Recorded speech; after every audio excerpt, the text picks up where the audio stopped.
I'm Susan Neal for BookWino TV, and today we're talking jazz and wine with distinguished Billboard-ranked musician and owner of Flo Wine, Marcus Johnson. Marcus, thanks for being with us. Thank you for having me. Now, at the end of today's interview, Marcus will treat us to a very special short performance, so looking forward to that. But first, for those new to you, you're a jazz musician with an MBA and law degree. Talk about that unique background and also share a little bit about your musical style. Wow, the uniqueness of it, it's just something that was me. I come from a family of professionals, doctors, lawyers, and psychotherapists and things of that nature. We were always pushed to be the best that we could be. The other thing is that we were also raised to control our own destiny as much as possible. You're never in control of everything. And I hear that from time to time from people. I just want to control this and control that. Yeah, no. You have to be in a position where you can monitor. And in the music business, I found that the best way to do that was, one, the skills I learned from my MBA as it relates to business planning and strategic thinking.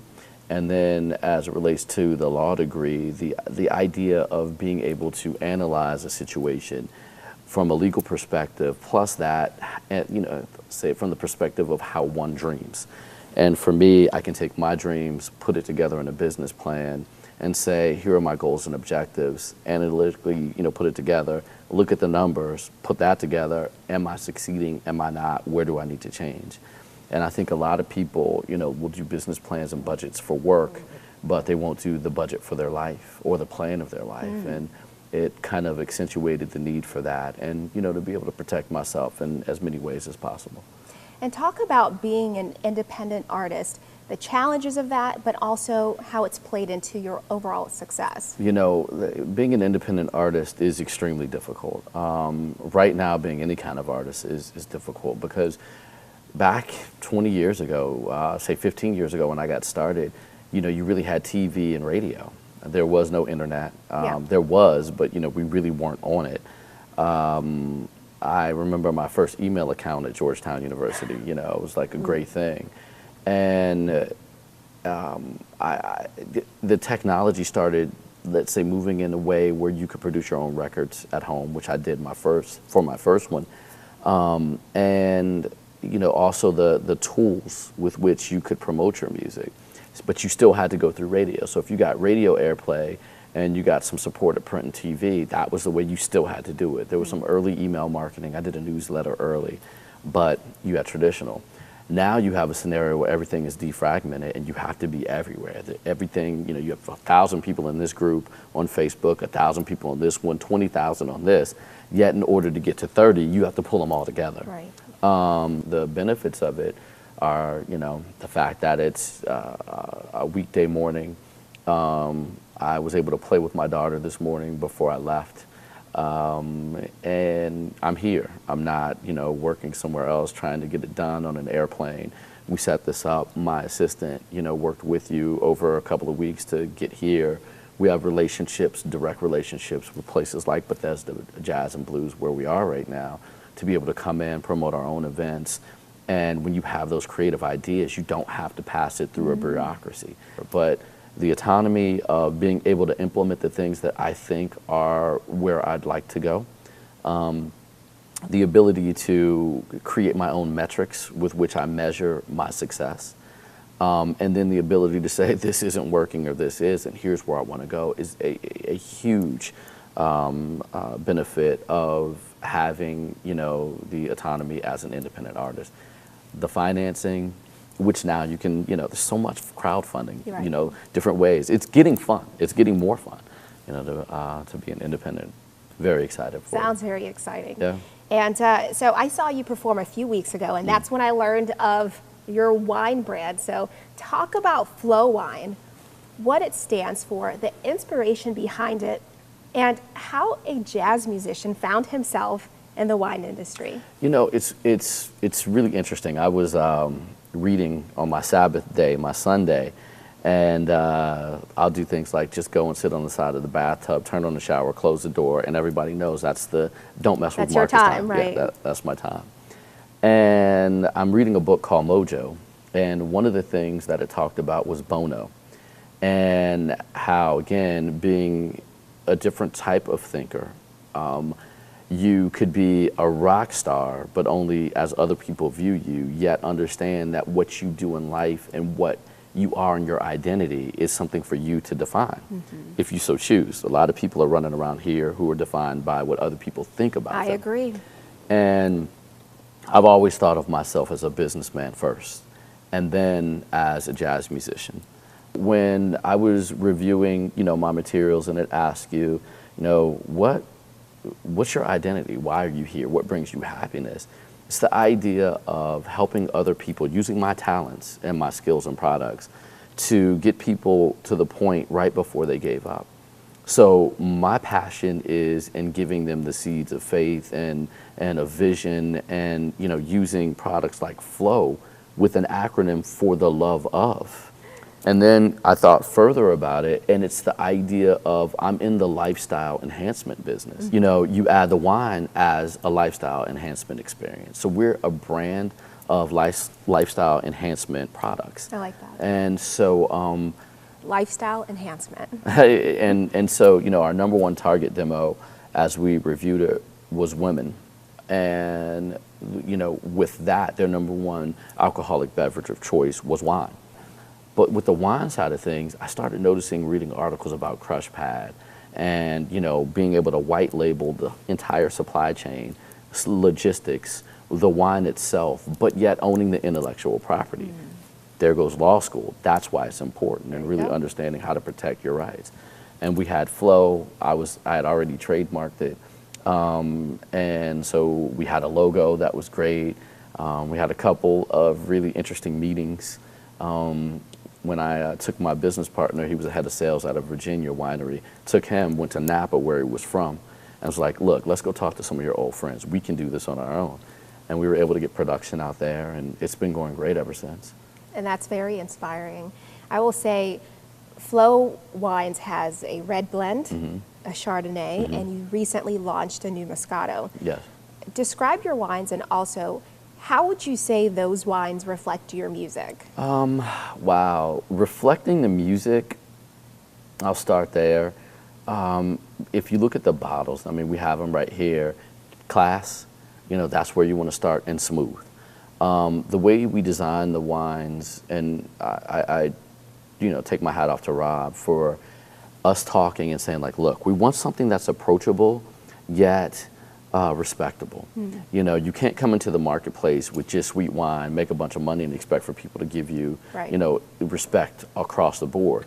But if you aim somewhere like in Goldilocks, it's just right, you can nail it. So with him and the winemaker, our original winemaker, Tim Long, Rob went out and we created the red blend, which is the Cabernet Sauvignon Petit Syrah Merlot, and the original Chardonnay, which is a Chardonnay with a little Riesling and Viognier, and both of which are a little different. The Viognier is stainless steel fermented, which allows for much more of a citrusy taste, and you get the florals as soon as you smell notes it. hit you right away. Right away. And so that was all by design. We worked with super value stores also. As we went out, had a bunch of flasks, came together with 3 original blends, went out to Minnesota and talked to them, let them taste based on, the fact that they were launching us in 800 of their stores nationwide. Wow. And the same thing with the red. And from Jump Street, it's been like every time we go in, wow, this red is smooth. I'm not really a red drinker, but I like this. And the same thing with our white. Oh man, I'm not a Chardonnay drinker. It's not buttery. Now, our 2011 is a little more oaky, still stainless steel fermented, Monterey Chard. So it's a true Chard, no Viognier and Riesling. And our 2012, we're working on that right now. But our 2012 red is a Zinfandel-based blend. And when I tell you, if you liked the red before, that you will absolutely love 2012. And with the Moscato, which we just released, we had the choice of bringing in an Argentinian Moscato or using the California Moscato. So we made the decision to go with the California Moscato with a little bit of effervescence. And where can people find your your wines? You know, you can, number one, I want to say that you can order it online. If you can't find it, you know, where you can go grab it, and that's at flowbrands.com, and you'll see our wine page right there. We have our wine baskets there too, which are a growing business for us. But around the country, in the California, Albertsons, Total Wine and More, in most of the markets, every market where we are, where they are, we're in Total Wine and More. In Minnesota, we're in the Cub store. Jewel Osco and, you know, Jewel Osco and what's the other one? Caputo's and places like that in Chicago. In DC and surrounding areas, a lot of your independent stores, yet Giant Food where they sell wine, Yep. Harris Teeter, Whole Foods, Walmart, Target. We're in a pilot program with Costco as well. And I mean, Shoppers Food Warehouse. So you can find Flo Wines everywhere, especially online. You can always order online. And let us know where when you don't find it. We like to tell you, like, go to likeflowwine.com, and that'll take you directly to our Facebook page. Okay. And the reason we have that is we can't do it all. And if you want our wine, the regular wine store that you go to will order it and can order it. We just need to know where, and we'll help you with that. Now, 3 Keys is the name of your music label. Talk about, in terms of your daily habits and actions, what are your 3 keys to success? 3 Keys stands for spirituality, artistry, and strategy. And, you know, spirituality, if you look at it, I'm into Eastern philosophy. So the largest key and open key is the one to the left. So spirituality.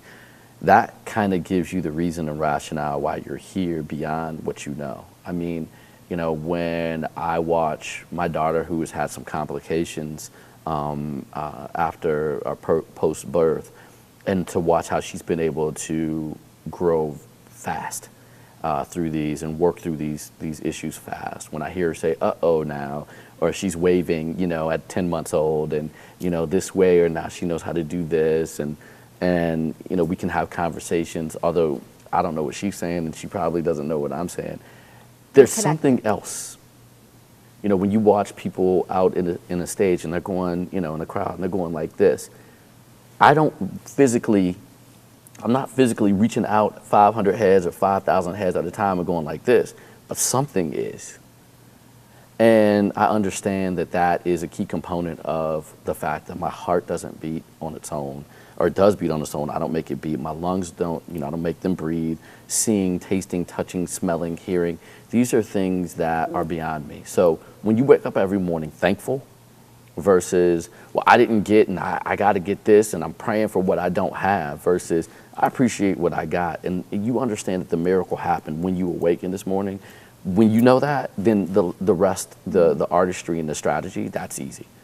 Then artistry is, you know, making sure that, you know, you're looking at what's going on with the music, how I'm working to create this new urban jam band, and, you know, the idea that I'm not smooth jazz. I've never wanted to be smooth jazz. I love what Dave Koz does. I love what Brian Culbertson does. It's not what I do. What I do is based in DC, it's based in go-go, it's based in hip-hop, it's based in the church, and we get together and we play. And if you want to come on stage with this, be ready to play. That's number one. And I'm not trying to kill anybody, but, you know, it's just like, that's what we do. You know, so with Live and Direct, the new CD coming out, or even with the Eiffel Tower with Eurojazz and Julian, you have to be on the curve. Yeah, or just outside of it, what's next? You know, if I'm doing the same thing somebody else is doing, you don't need me. That's why you always have to push it. Then, you know, strategy. I love my new, you know, Office 365 cloud, SharePoint kind of stuff, because it allows me to schedule my life. It allows me to schedule my vision, and everything has to be done in time. And, you know, the thing is, I'm reaching that physical point where there are only 24 hours in a day, and I'm human, and I'm not getting any younger. So for a 42-year-old, you know, that drinks a significant amount of wine because of all my events, I'm in pretty good shape, you know what I mean? You know, but at the same time, I'm recognizing, you know, these human limits, and that strategic outlook of, I need to take a vacation. And you talked about recharging. We spoke a few weeks ago, and you mentioned being an avid reader. And this wouldn't be BookWino if I didn't ask, what, if any, what role has reading played in your overall success. And what's your favorite book of all time? Favorite book of all time is obviously The Alchemist, Paulo Coelho. Love that book. Yeah, I like books like Blue Ocean Strategies for strategy. I mean, it kind of is the codification of the way I think anyway. I always talk about being on the edge, and it's a matter of being in the blue oceans and fighting there versus in the red oceans where everybody else is just killing each other and slaughtering each other. I'll stay in the blue. I can see everything out there, and when this gets red, I'm going to go to the next thing. And Sheryl Sandberg's new book, Lean In. And I recommend that every woman and every man read that book. Great book. Life is supposed to be lived, and you have to live it engaged. And she gives you kind of some different ways of thinking in order to re-engage, lean in, and have a successful life. So, avid reader on BookWino TV. Right now, Sips and Sounds tour. You're in the middle of that, which probably lends to your exhaustion. Talk about that Sips and Sounds tour concept, which you really have covered today, but where can people get tickets, information about upcoming events, things of that nature? You know, I tell you, honestly, is either like Marcus Johnson or like Flo Wine. .com, and it takes you right to our Facebook page where we post our events and invite people out. The other thing is to subscribe to our newsletter at flowbrands.com, which is FLOBRANDS.com. And that's what I liked about your concept. I mean, hence BookWino. Two things that are separate, but they go well together. Yeah. I'm a voracious reader, passionate about people, books, wine, and I love seeing other concepts that also connect. Now, the moment we've all been waiting for, Marcus has a special performance for us, a small taste of what you'll see when he's out there on his Sips and Sounds tour. A special thanks to Bethesda Jazz and Blues for accommodating us. They just underwent almost a $10 million renovation, I want to say. So Marcus will close us out. Thanks again for watching BookWino TV.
Yes.